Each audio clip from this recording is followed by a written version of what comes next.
Glenn maunya misalkan gitu. Itu aja tuh yang kayak simpel-simpel kayak gitu aja tuh bisa bisa menjadi konflik gitu. Jadi harus sabar, harus banyak-banyak berdoa, nggak boleh kepancing emosi. Pengen dicegah lah pernikahannya. Karena kalau ya pernikahan itu kan sakral ya, pengennya ya pernikahannya sakral, berkesan buat aku sama Glenn. Orang-orang tamu-tamu keluarga-keluarga yang datang juga ikut merasakan kebahagiaan. Itu aja sih.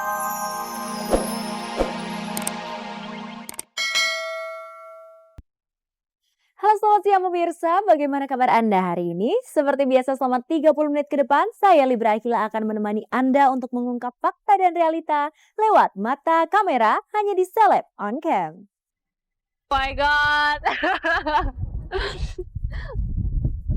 Yes. Yes!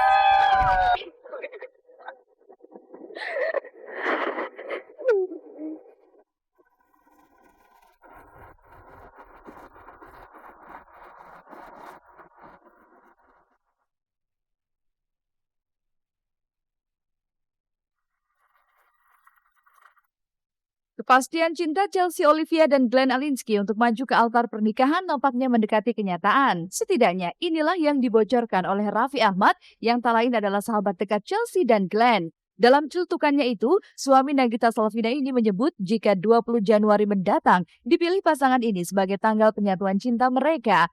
Lantas benarkah jika 20 Januari 2015 adalah hari di mana Glenn dan Chelsea akan mengucap janji setia sehidup semati? Dan bagaimana kesiapan Chelsea yang akan menjalani pembaptisan Desember mendatang sebagai salah satu syarat syahnya mereka menjadi suami istri? Chelsea dulu 20 Januari dia. Masih belum tahu tanggalnya, masih belum dapat. Sebenarnya bukan tanggalnya sih, hotelnya masih belum dapat. Kita masih milih di mana tempatnya, gerejanya juga, karena kan gereja, hotel itu salah satu tempat yang susah untuk di booking gitu, karena 6 bulan tuh nggak mungkin bisa dapat, 1 tahun mungkin baru dapat. Jadi ya masih belum tahu lah kapan tanggalnya. Hari yang kita tentukan itu bukan berdasarkan feng shui atau hari baik atau apa, tapi menurut kita ya memang hari ini bagus buat kita. Aku yakin dengan kalau kita try our best, ya kita serahin ke Tuhan. Tuhan pasti akan kasih yang terbaik gitu. Akan diberkati di sebuah gereja yang sama agamanya gitu. Karena sejak lama. Sejak Glenn serius menjalani hubungan dengan Chelsea, terlebih pasca lamaran romantis di atas kapal pesiar mewah yang tengah berlabuh di salah satu kepulauan Seribu yang dianggap cukup unik dan romantis, publik memang dibuat penasaran soal konsep pernikahan yang bakal mereka usung. Bagaimana tidak, menyatakan cinta di atas pesawat terbang, melamar di atas kapal pesiar. Akankah Chelsea dan Glenn akan mengucap janji suci pernikahan mereka di tempat yang tak biasa jika melihat proses perjalanan penyatuan cinta mereka? Atau justru lagi-lagi Pulau Dewata Bali akan menjadi saksi bisu keabsahan cinta Chelsea dan Glenn Alinsky? Kemungkinan ya, kalau misalnya kemungkinan besar pastinya di Jakarta, karena kan banyak teman-teman dari Glenn itu kebanyakan ya di Jakarta. Tapi kalau misalkan di luar, kemungkinan juga bisa terjadi karena keluarganya Glenn kan juga banyak yang ada di luar gitu. Jadi kita kedua belah keluarga besar itu belum ketemu, belum ada meeting gitu. Jadi masih belum tahu juga akan ada di mana, atau di satu tempat atau di 2 tempat, kita juga masih belum. Pemberkatan gereja daerah Bali kan, terus acara di Jakarta. Nah, udah bicara. Emang gini nih, kalau teman nggak bisa nyuruh. Dia banyak ngatur. Iya. Raffi kosongnya Januari 20 jadi MC ya. Dia MC nyanyi, penerima tamu kayak apa? Impiannya seperti apa? Impiannya adalah ke Disneyland. Nah kalau sekarang Impiannya kemana? masih ke Disneyland. Masih ke Disneyland. Dan ini di 2 tempat itu jadian, lamaran itu kan di 2 tempat yang berbeda. Barangkali pernikahannya juga mereka nggak mungkin dong di udara, ya pasti di darat. Chelsea memang tak perlu ragu dengan kesungguhan cinta Glenn. Barangkali Glenn adalah cinta pertama dan terakhir untuk Chelsea. Dan Glenn sendiri kabarnya rela menunggu Chelsea dewasa untuk kelak bisa dijadikan istrinya. Meski pada perayaan ulang tahun ke-8 grup vokal Bukan Bintang Biasa yang dimotori oleh Raffi Ahmad, Dimas Beck, Chelsea Olivia, Ayu Sita, dan Laudya Cynthia Bella, kesiapan Chelsea untuk menikah dipertanyakan. Chelsea rupanya tak bergeming sedikit pun. Lantas, benarkah jika belum maunya Chelsea membagi soal kepastian hari bahagianya? Lantaran Chelsea terlanjur takut menghadapi sindrom pranikah yang biasa menyerang calon pengantin.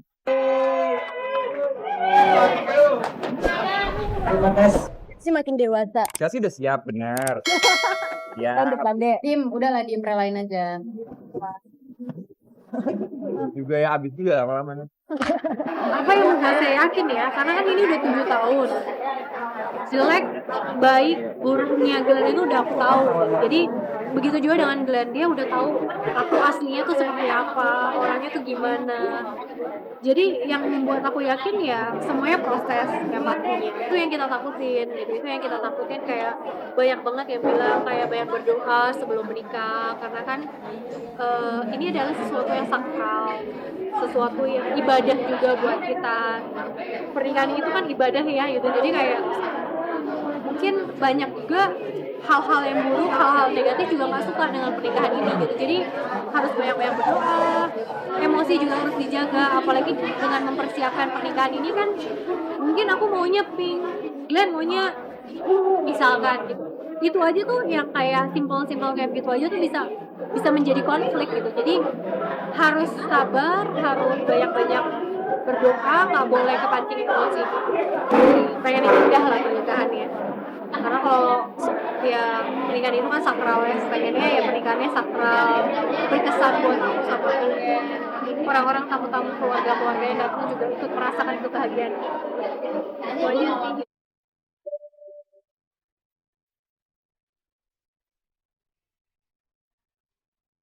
Kontroversi hati antara Zaskia Gotik dan Vicky Prasetyo kembali memanas. Bagaimana tidak, nama Zaskia tiba-tiba saja dikaitkan dalam kasus pemalsuan yang diduga dilakukan oleh Vicky Prasetyo. Benarkah jika ini menjadi ajang balas dendam Vicky terhadap Zaskia?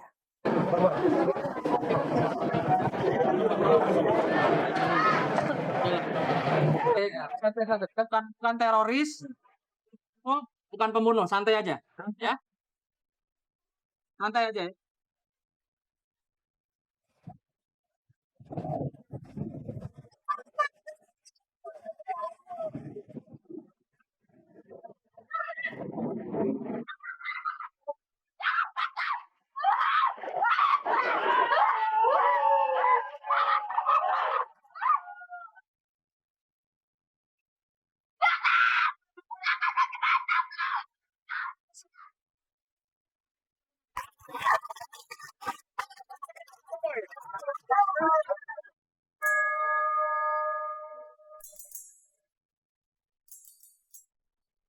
Sungguh malang nasib pemilik jargon kontroversi hati Vicky Prasetyo alias Hendrianto. Belum juga sempat merasakan udara kebebasannya, ia malah kembali digiring paksa Polres Bekasi untuk masuk ke dalam tahanan.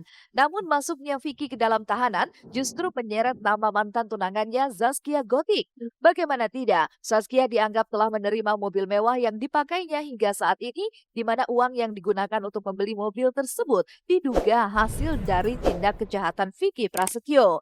Lantas benarkah Zaskia kelak akan dimintai keterangannya oleh pihak kepolisian terkait permasalahan ini? Dan benarkah pula sebagai ibu, Emma Fauzia mendesak Zaskia untuk mengembalikan mobil mewah pemberian anaknya? Zaskia Gotik harus tanggung jawab. Kalau klien saya masuk, maka Zaskia Gotik harus tanggung jawab. Karena pada saat dia melakukan itu, Zaskia Gotik bersama Vicky datang ke notaris. Uangnya untuk membalikan mobil mewah klien. Berarti dia turut melakukan perbuatan pidana. Kalau yang terburuk pada klien saya, dia harus ditahan lagi. Zaskia harus mati. Sesuatu single terbaru yang akan lebih baik lagi, yang mudah-mudahan bisa sukses.